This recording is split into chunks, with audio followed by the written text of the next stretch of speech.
Hello y'all, welcome back to my channel, The Budgeting Biologist. My name is Brittany. If you are new here, thank you so much for stopping on this little old video. If you're oldie but a goodie, thank you as always for coming back. Today, I'm going to be going over my finances for Q2 of 2024. So if you're interested in that type of content, please consider giving this video a like, commenting, and of course subscribing to the channel. Your girl will also appreciate it. Now let's hop into this video. So hi, hello. I hope you are doing well and staying safe no matter whenever or wherever you may be watching this video. If you are new to the channel, hello, my name is Brittany. I am a 34-year-old zero-based budgeter outside of the Washington, D.C. area. And on my channel, I'm sharing my financial journey so that I can have the motivation to remain debt-free and work toward financial independence. So, like I said in the opening of this video, I'm going to be working on my Q2 review, seeing how much I got paid, where exactly did my money go, did I improve on my goals that I set after Q1. So let's go ahead and hop into it. So of course, Q2 included the months of April, May, and June, and that is what I have tallied up here on my sheet here. Okay, so I always like to start off with income and seeing, basically how much did I get paid in Q2. So in my main job, I'm a program director at my main job. I get paid semi-monthly, so twice a month, and I'm a salaried employee. So my income really does not change month to month. So in my main job, I got paid in total for 3 months, and this is after taxes, health insurance, 401k, all those kind of normal deductions. This is after all of that. So this is the net amount. Okay, so I got paid $14,272.24 from my main job. I do teach on the side at a local community college, and at that position, I got paid $810.65 for Q3. And then extra, thank goodness I got this. This was a bonus I got in my job. I completely forgot about it, but thank goodness I got it because I needed it really badly in June. If you wanted to see how my June kind of turned out, I'm going to link my June closeout up in the cards. But my bonus after taxes was $1,028.72 that I did get paid for my bonus. So when I add all that up in total for Q2 of 2024, I got paid a net amount of $16,112.11. So I did have to go get my little calculator so we can, do some quick math to see where the money went in terms of like percentages and things like that. All right, so moving on to savings and investing. In my personal savings account, this is just my personal account where I house my 3 to 6 month expenses, my emergency fund, pretty much just all my general savings in one high yield savings account that I have. Mine with Capital One. I have put into that account $3,300. In my Roth IRA, which I am planning on maxing out this year, I have mine with a company called Wealthfront. I put in $1,749 towards that. I do $538. I think it's $538 or $583. I can't remember that I put per month towards my Roth IRA. I guess I could just do the math, y'all. Divided by 3. $583 is what I put per month for my Roth IRA. My brokerage account, which is where I just buy ETFs and mutual funds, and sometimes I will occasionally get a individual stock. I do my investing through Robinhood, and for the Q2 of 2024, I put into that account $981 into my brokerage account. And then The last kind of category we have here in saving and investing, I combine this all into one. So this is house and car insurance. So I do have a joint savings account with my fiance, and he and I both put in a set amount of money. This is more of a recent thing that we put towards our car insurance, and then like a house fund. Basically for house repairs, anything we may need for this, for the house, we put that into one joint high yield savings account.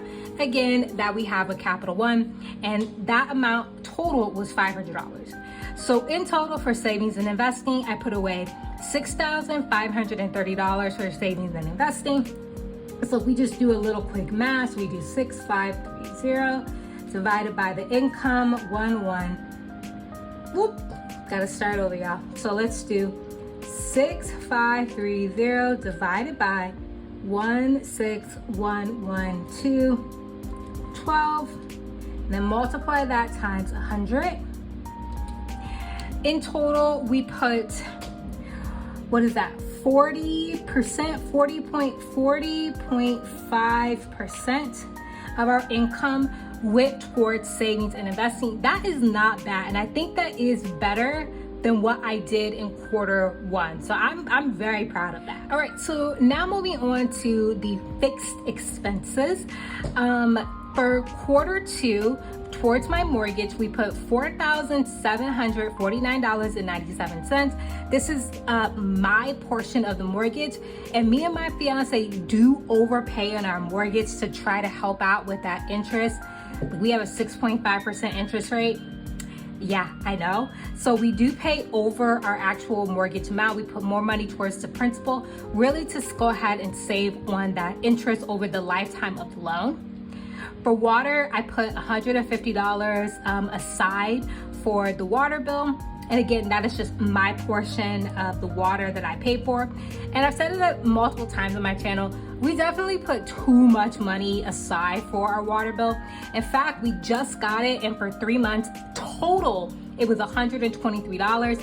And both me and my fiance are both putting in $150 every 3 months for water. So we're basically doubling the amount that we need, but it just stays in the joint account, and I don't mind it just building up over time. Netflix, I pay for our Netflix subscription. So for Q2, that was $49.26. Electric was only $186 for my portion of the electric bill, $186 for Q2. Internet for my portion was $154.80. Again, for my portion. So mortgage, water, electric, and internet, I do share those utilities and mortgage with my partner. Cell phone, I paid on my own. I paid $113.10 for my cell phone bill. And then for Apple, which is my Apple Music and my iCloud storage, I paid $26.26 for that. When I add all of that up, that gives me a grand total of $5,429.39 that I'm putting towards my fixed expenses. And then if we do, again, some quick math, so we have 5,429.39 divided by 1611211. That is not the right number. I keep doing that. Okay, so we have 5,429.39 divided by 1611211. Multiply that times 100. Which means the amount of money, or the percentage that I'm putting towards my fixed expenses, I'm gonna round up, is gonna be 33.7% of our income is going towards fixed expenses. So moving on to the discretionary expenses. So these are the ones that I try to work on most in comparison to Q1. So let's see how we did. For groceries in Q2, I spent $784.77 for groceries. Again, this is for my portion. Me and my fiance do split what we spend on groceries. For gas, I spent $276 for gas. Beauty pretty much is only for me to just get braiding hair every once in a while. I spent $89.80. shopping. This is basically personal care items, anything I may need for the house that, I don't pay for out of the joint account, decorations, stationery supplies. Pretty much shopping is like a catch-all for most things that I don't have a separate category for. I spent $335.88 on shopping. Now, fun was one of the main categories that I wanted to work on reducing as much as I could in Q2. So I spent $378.72. And I'm just curious, let me just go to Q1 really quick. So in Q1, I spent $690.46 on fun in Q1. So we halved that, y'all. Oh my gosh, that is so dope. I totally cut that in half in Q2. Love it, love it, love it, love it. And it also looked like gas and beauty were a little bit up, and groceries was definitely up because we held the first barbecue at our house so our families could meet. So that is why my groceries was up. But fun was down pretty much by half. So absolutely love that. Now, giving, I spent $71.14 on giving, and eating out, I spent $145.14 on eating out for Q2. I've said it multiple times on my channel, we don't really eat out like that. We just never been, big eat outers. And I really mean for fast food. We'll go to a nice restaurant here or there, and I usually will pay for that out of fun. But just general eating out fast food or fast casual food is typically not really our thing. Holidays, I spent $0 on holidays. And then gifts, I spent $192.44. So within Q2, I had quite a few gifts I had to purchase. I had to get a Mother's Day gift, a Father's Day gift, and then I had to get a gift for both my niece and then my partner's niece as well. Their birthdays are actually 1 day apart. So I had to get them gifts for their birthdays as well. All that added up was $192.44. Car, I spent $20.50 on my car. Clothes, I spent only $45.27 on clothes, so not much at all. Health, I spent $92.78. This is a combination of co-pays from my doctor and then a couple prescription purchases that I had to get throughout Q2, so not too bad. Pet, I spent $29.94 on my dog. This is just for if I want to get him something special, treats, a toy, not his food or general well-being. This is strictly when I want to get him something separate. And then Nutrafol, which are the hair vitamins that I take, I spent $237.60 on those. I may stop taking these, especially because I am thinking about having a baby really soon, and you can't take them while pregnant. So I'm gonna keep getting them for now and then reevaluate as I go throughout the year if I want to continue to take them. And I definitely won't if I get pregnant. And then money I've spent out of my buffer that didn't fit any of these categories, or in that month I didn't budget enough in any of these categories. It had to come out of my buffer. I spent $453.70, and I do think that was better than last month. Let's go ahead, take a look. Nope, that is way worse than last quarter, where I only spent $201.89. That's too bad. That is something I will have to try to work on next quarter. So when I add everything up, in total I spent on discretionary expenses $3,153.97. So we have $3,153.97. Divide that by what our income was, which was $16,112.11. It gives us a grand total percentage of, that doesn't even make sense, grand total percentage, a final percentage of 19, I think I'm gonna round that, what is that? Multiply by 100, 19.6% of my income went towards discretionary expenses. Now, if you followed the percentages, throughout the video, I do kind of do my budget by the 50, 30, 20, which, originally means 50% of your income towards needs, 20% of your income towards savings, and then 30% of your income towards wants. I just do it a little bit differently, and then the percentages are not as close, right? Actually, they're not close at all. Hold on, let me add that up. So anyways, like I was saying, I just had to make sure I had everything right. But yeah, like I said, I kind of follow the 50, 30, 20. It's just that I put the majority of my money towards saving and investing. And then, the least amount of money towards my discretionary expenses or wants. And then my fixed expenses are somewhere in between. Okay, so when I come down to the bottom here, where we're gonna go ahead and add everything up, we have for our income $16,112.11 minus we put towards savings and investing, which is $6,530. Okay, whoops, that was not right. So we have 116, 112,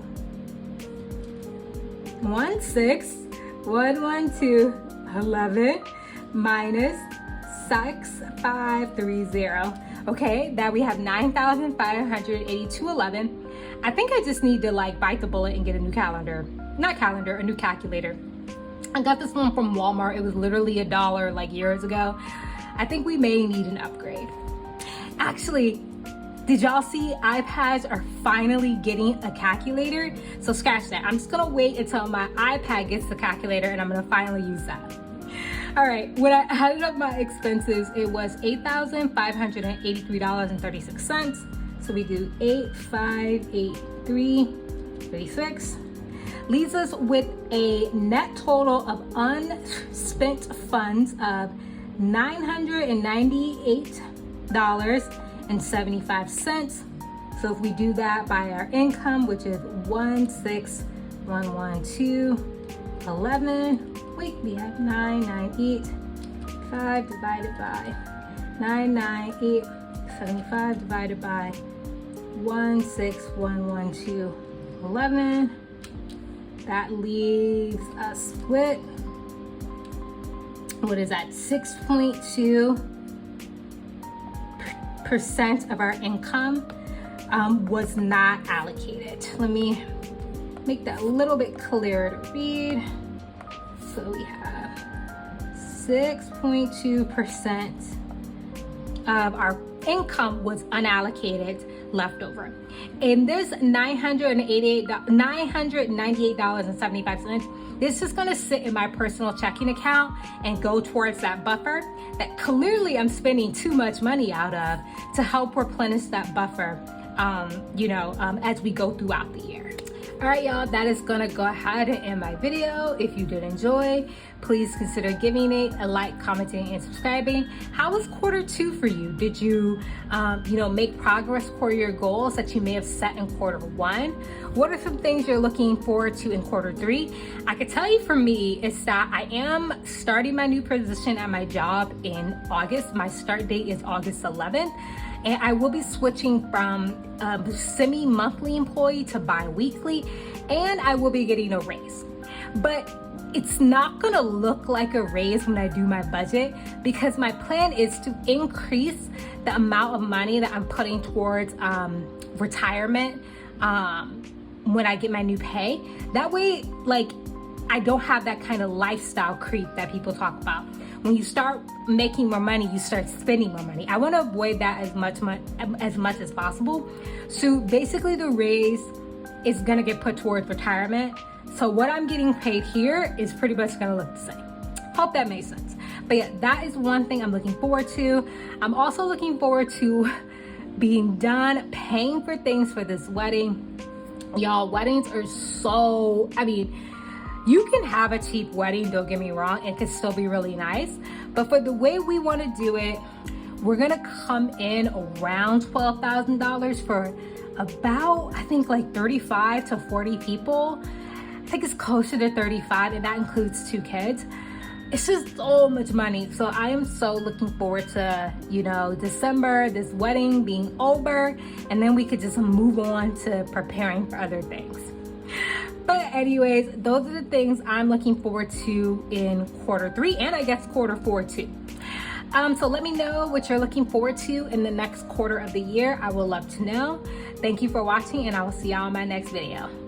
Bye.